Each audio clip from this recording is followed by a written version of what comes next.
Welcome back to Joy News Desk. The Coalition for Defense of Equal Citizenship, CODEC, has staged a demonstration in Accra to kick against the compilation of a new voters register. The group says there is no need for the existing register to be replaced and rather suggests an audit of the existing register. Ali Dawood is Director of Operations of CODEC. Been made.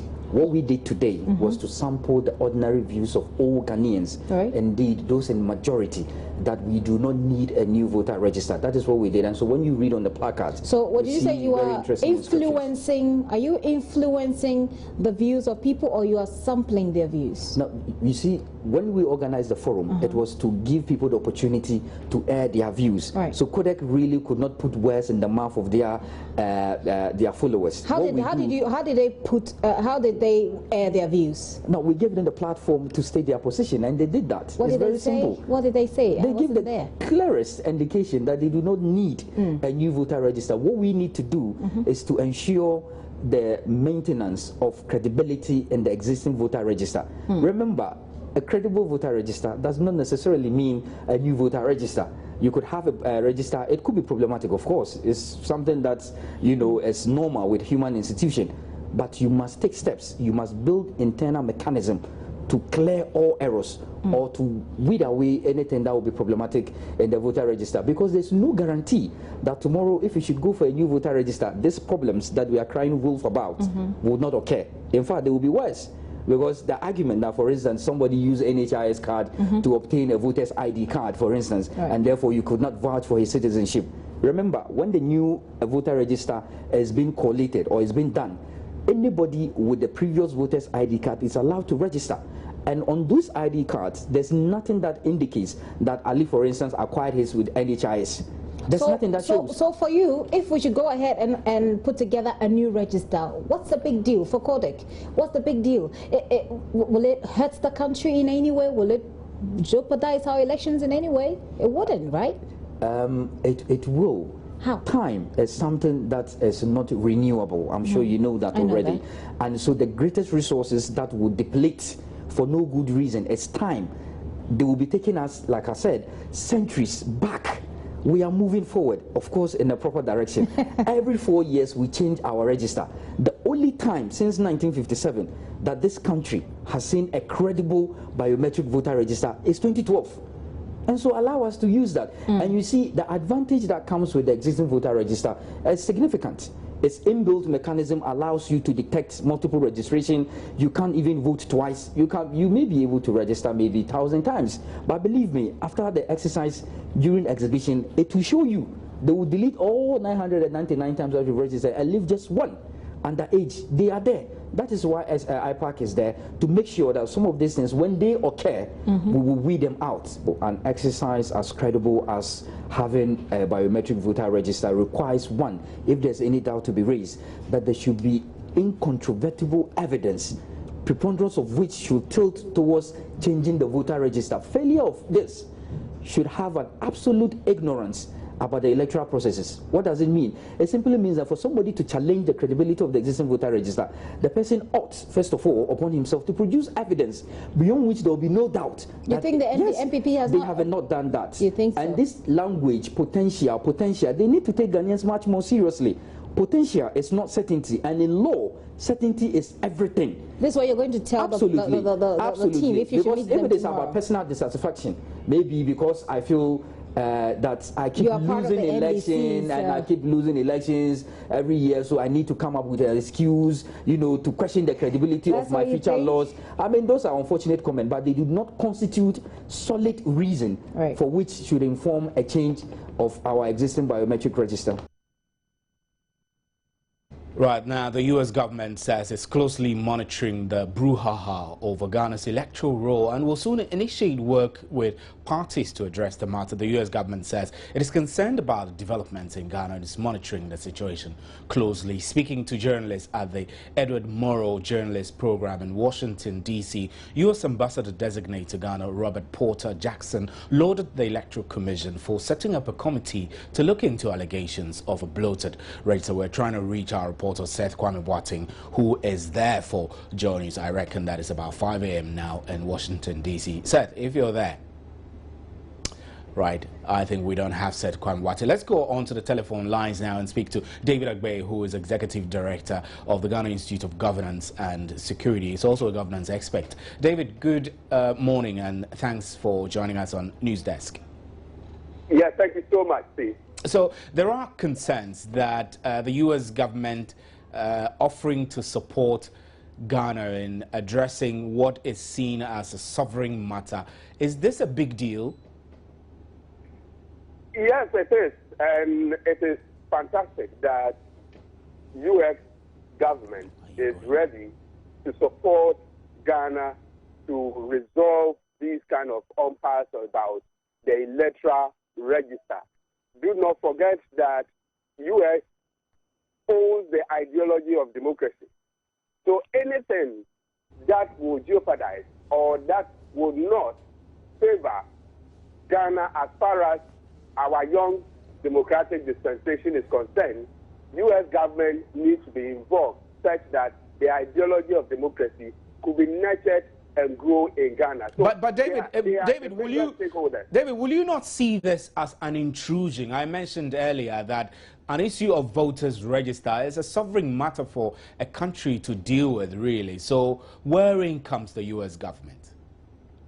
It is not a sovereign matter as far as it borders on elections, as far as we cherish democracy, as far as we believe that rule of law needs to work, as far as we believe that elections is about human rights, and it goes further to also deepen a certain culture in Ghana, the U.S. government needs to be involved. Do not forget once again that the ideology of democracy is owned by U.S., and they want to ensure that while Ghana belongs to a community that cherishes democracy, they need to ensure and they must be engaged such that their input could also be inputted into our political architecture. And so we belong to a community that cherishes democracy.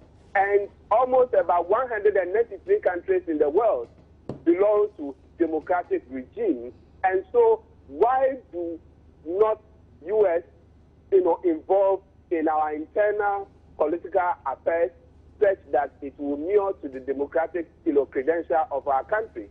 So that is the position that the U.S. government is trying to do. Whilst we belong to that community, whatever goes in our country, they are more or less directly involved. And the embassy is rightly seated in Ghana. If we do not cherish democracy, U.S. government wouldn't have, planted or have their embassies in Ghana at all. So we belong to a community that cherishes democracy. Right. And so whilst their involvement, they are showing a sense of commitment. It is good enough. And some of us, coming from civil society organizations, Ghana Institute of Governance and Security, and other think tank organizations in the country, has been engaged as far as the voter register is concerned. And we've explained certain things to them. And so, I mean, the ambassador Dexley making a commitment, saying that, yes, they are going to enhance, they are going to ensure that Ghana charts a good course of democracy.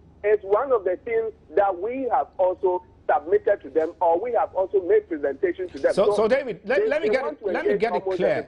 David, let me get it clear. We're trying to understand the form of support or assistance that usually come with such interventions. Are you able to tell us if there are any structures in place already with civil society groups like yours engaged on the matter, as far as you know? Yes, Steve, let me say that, I mean, all over our elections from 1992, the foreign partners have been supporting Ghana financially, I mean, logistically or personnel-wise. They've been monitoring our events. They've been monitoring our policies.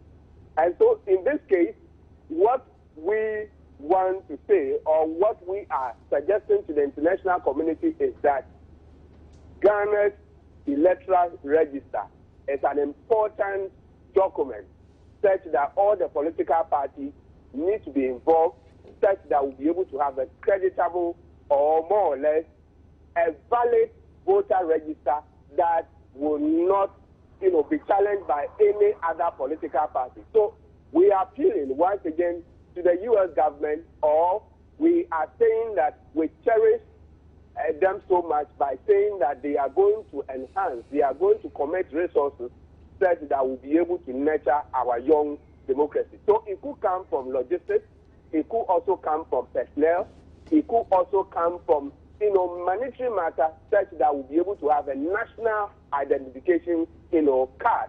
For us at Ghana Institute of Governance and Security, we believe that if the U.S. government want to, support us, they should support Ghana such that we'll be able to have our national identification card, such that everybody will be able to have and cherish it that, yes, I have a national ID card. And so during election time, everybody needs to show his national ID card, such that these brouhaha about voter register or who is a Ghanaian or who is a Togolese will not come into the table again.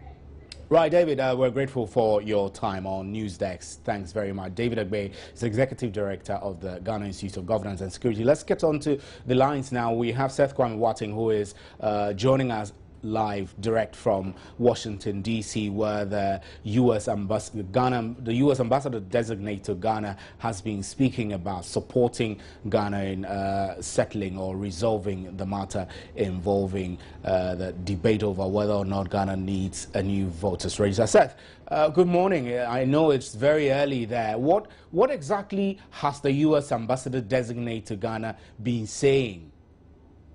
Good morning, Stephen. Yesterday, we had a session with the Secretary of State, John Kerry. He spoke to us generally about journalism and especially how journalists in Africa must hold their leaders accountable. Afterwards, the U.S. ambassador designate Ghana took his turn and also spoke to the African group or journalists who are this program. And he spoke about the issue of elections coming up in like 20 countries next year, from now till next year, in a number of African countries. And he said the U.S. government is monitoring all these elections, and they pray that there will be free, fair elections in all these countries. Then we were asking questions. So I asked about our voter register, the brouhaha going on in the country, and whether they are aware and what they would want to do about it. Then he said, yes, even before he comes in, he has not been confirmed yet. He's an ambassador designate, but he will make a general statement and he will tell us something small about what he wants to do.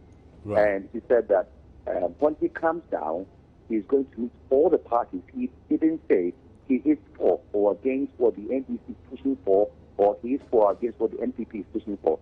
He says the U.S. government is interested in finding an agreement, like finding a solution to this problem. And the government, like all the EC, has started already, and that when he comes down, he's going to get all the parties involved, sit with them, and find how they can, all of them can reach an agreement. And Stephen, this is a second confirmation I had received regarding a voter register, because last Tuesday we were at the U.S. Senate, and this also came up. It was there that I even got to know that the U.S. government has been monitoring closely this issue, the voter register, and that they are very interested in how we can deal with this so that no problem will come up during or after the elections, because they hold Ghana in a high esteem and they like how democratic we are. For example, when you go to the U.S. Museum, among all the African states, or all countries in the continent, Ghana is the only country with a free press, and they like that. So they would want to do anything possible to maintain this in Ghana. Right. So, Seth, are you able to tell us what the nature of support being offered is? I mean, usually when the U.S. government or any bilateral partner says we're supporting you, they're clear in exactly which areas they want to offer the support. Did that come out? No, it didn't come out because the ambassador designate, and he wasn't speaking as the ambassador designate. Right. He was speaking as somebody from the State Department, an officer from the State Department. Right. Only that he has been designated to come to Ghana very soon. That's right. And he didn't say that. He said once he comes down, they will see other steps they can take.